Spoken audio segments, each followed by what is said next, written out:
basabye imbabazi mumbabarire nibagira n'umuntu ushaka kungira n'inama nganirize. Oya Jack, sorry. Ntago ari ngombwa kwitura. Nuwirira bibaho ariko pole sana Jack, bibaho wewe wahinduye profile ntago kiri uriya mu Jack kuko urumva ntago ari urwango umuntu ubundi baravuga ngo Imana yanga icyaha ariko ikunda umunyabyaha.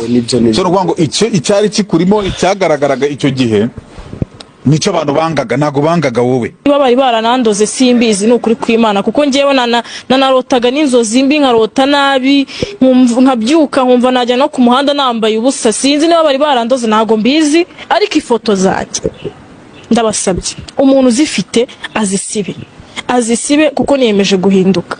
Azafata izindi nambaye abariza posting n'umuntu rwose byaba